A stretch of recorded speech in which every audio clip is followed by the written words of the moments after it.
Ogenzo yogera ke bigambo mugabana bange babalepinga simanya dda ku fulawa. Omwana wange adda ku fulawa wa myaka egi.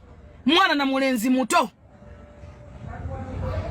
Muto ba mulepinga. Alright, breaking news. Chikakasidwa family ya Bosco yonna efudde ne mukyala kigambo kuberanga mbu abadde awonyeewo naye nga bambi awe bamutuusiza mu ddwaliro Zambia biganyira life support tesobodde kuberanga emuwa obulamu nga we bagiyita life support tesobodde kuberanga emusupportinga naye amawulire gannaku nga fa bawanda boy kiso okugamba kitalo nnyo kitalo ddala eri family ya Bosco afudde batya era biki emulidde kuberanga afawa biki bisobodde kuberanga bikozinga that accident bena mbikotedde maasawo omukulu amanyikiddwa nga Flufiga kyakoze Zubeda Shamimu amayanja sibirunje naye ali mu depression wetuwogerera sawa zino okusinza ku information gwe tusobodde kuberanga tugathalinga naye nga tetunagendayo nyongera okujukiza video eno soko jimpereka like pomaze subscribinga wegate ku mukutu gwe feggulo olunaku olwaliro nga benkugambye family y'omukulu Bosco Ssenyonjo aka Bosco Bitanda avira waliri Masaka obagamba nti no azalibwa Masaka asobodde okuberanga afa olunaku olwaliro mu kabenjedde kabusa era kigamba okuberanga nti omukyala ye abadde asimatuseewo nga alinamu obulamulamu naye we bamutuusiza ensambya ebintu nebisobola okuberanga bikola ki nga bigaana okutambula taratibu ate ye family number ye Bosco omugenzi bwe twogera sawa zino n'abaana babiri abagenzi bwe twogera sawa zino bo basobodde okubeera nga bafiirawo ku sport babadde bagenda wa kigambye okubeera nga Bosco n'abaana abo babiri abadde bagenda mu USA United States of America mbu abadde abatwala oba kubafunira somero oba tourist visa bingi nnyo tetunaba kubeera nga tubikakasa bulungi naye anytime from now tugenda kuba tubalengera biki ebyaviriddeko okubeera nga omusajja ono afa poliisi egamba nti no omusajja yabadde over speedinga era yati asobodde okubeera nga controllinga speed ye bulungi era emmotoka nesobola okubeera nga eflippinga yo emmotoka gy'omu kubeera nga olabaawo ekyo kyongera okulaga nti no teri emmotoka ya bbeeyi esobola okubeera nga ekugarantinga obulamu bwo mujjukire bulungi n'omukulu amanyikiddwa nga Diego Dalot mwaka gwedde nga gutandika yasobola okubeera nga kolaki afa mu car accident which shows that emmotoka ya mitwalo 3 ejja dola esobodde kubanga etta omuntu why not emmotoka ya miliyoni 3-4 eza Uganda okitegedde ekintu ekyo kitegeeza gwe wenna ng'olina emmotoka yo ng'ovuga ku kkubo wegendereze oyinza okukola ki oyinza okukola ensobi emmotoka ne flipping ate emmotoka eba flippings ebyaddala mujjuke bulungi Katonda yakuuma Katonda yasazeewo Bosco agende ne family ye simbole aba over speeding ne batafa naye nga we batera okugamba mu basiraamu inna lillahi wa inna ilaihi raji'un Katonda ye yabadde asazeewo nti lwe lunaku olwabwe ne family ye oba family yonna nga abafollowers ba Wanda Boy Eugene nange mbadde nsaba tuwandike mu comment section now RIP Bosco Ssenyonjo aka John Bosco Bitanda wa Masaka kale sokolabe ono nga kunyonyola ebiki byaviiriddeko Bosco kubeera nga afa tumanye tuyongereyo ne bya Flufiga Omugaga Bosco Ssenyonjo y'omukwaba bafiiriddemu kabenje mbagirawo ku Entebbe Express Highway katukunumbera nkusazeko emmotoka 3 ze zifunye akabenje ne zeetomera ku Entebbe Express Highway nga zidduka buweewo zigenda ku airport omugaga ono Bosco Ssenyonjo abadde amanyikiddwa nnyo nga Bosco Bitanda era ono business tycoon mu bitundu eby'e Masaka onono yafiiriddewo mbagirawo n'abaana be babiri babadde badduka nga bagenda ku airport abantu abasigadde bavuddewo ne bisege eby'amaanyi kitalo nnyo kitalo ddala express abo be batutte imagine taata n'afa n'abaana be babiri kyannaku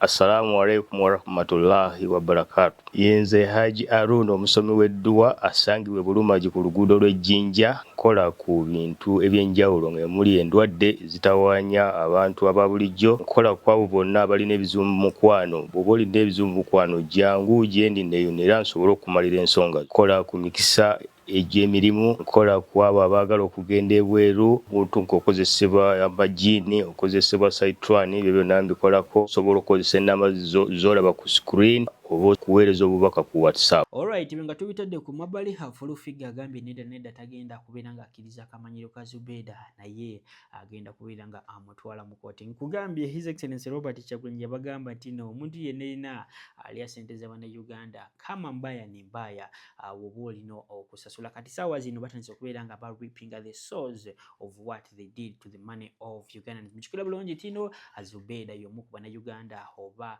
abawagizi ababa social media influencers abali bapika nnyo ekintu kya NRM mu biseera bya kalulu era bebakyazenga abantu b'enjawulo abali balabisa His Excellency Robert Kyagulanyi. Ndowooza kati saawa zino Katonda naye atandise okubeera nga amusasula naye kirungi kigamba okubeera nga ekirungi atandise okumusasula mu kisibo. Kitegeeza ki? Ayagala Katonda ayagala akiryalinge erinnya lye. Kati mugenda bamumbulira ebitoozi bye mu comment section mulowooze bwanike ya His Excellency Robert Kyagulanyi yeri mu kubeera nga emubonyabonya ku social media erage abalala what can happen if you choose or if you decide part ways with Ugandans who put faith in you. Mujukile bulungi tino His Excellency Robert Kyagulanyi ku nsonga zonna ezikwatagana na ku ssente z'omuwi w'omusolo oba taxes atazanyiramu batabisagiramu. Omukulu Eddy Kenzo yemwasa okweyamulaba ekyamutuukako copyright law ye basobodde okubeera nga bagidismantlinga era tebagenda kubeera nga babikirizaayo awo wenyini kati saawa zino Zubeda ne billions 5 ne kasuku ndowooza mujukire bulungi wiiki ewedde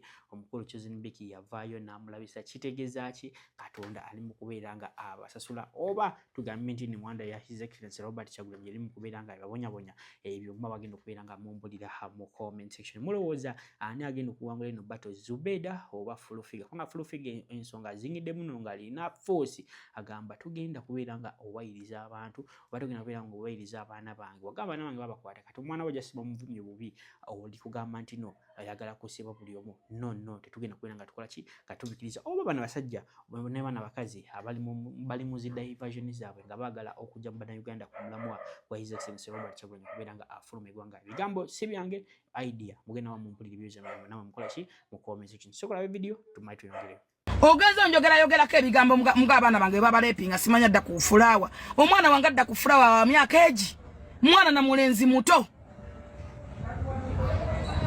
bamulepinga wa abaana bange wali balabyeko oluddawo balaba nani? Even newe nkola kusoma moto tebamanyi baana bange obalaba wa nemwole mutegeera bba wange bamuteeka tata wa fulawa nti wabitoje nga tebimyufu mulita enseno oli mujja mu kimu akyo kyoyogerako abo banna abajja ewange lwaki bagamba bba wange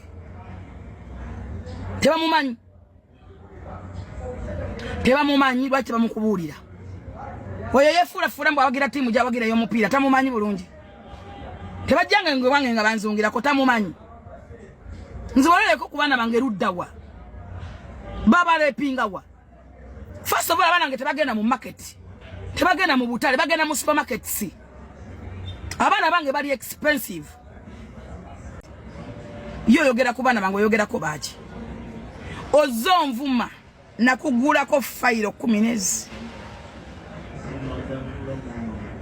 ojja kumpulira Otali nsoka magombe ndi kusoka na ndi kuinda botali nsoka ndi kuteka mu wheelchair.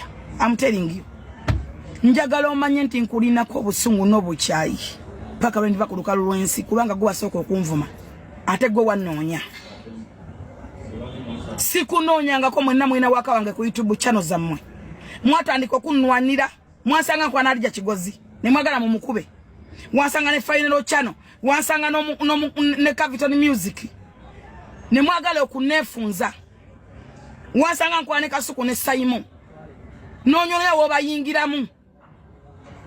Ebyo bigalo byo kwasa mu mereza abantu bivako oluliba bivamu amasira. Wasanga nabo sakunonya akekyo nkiraira Katonda. Wanonya nga mwine bizibu nga mwagala batwale wa amu ngate mwamuvuma.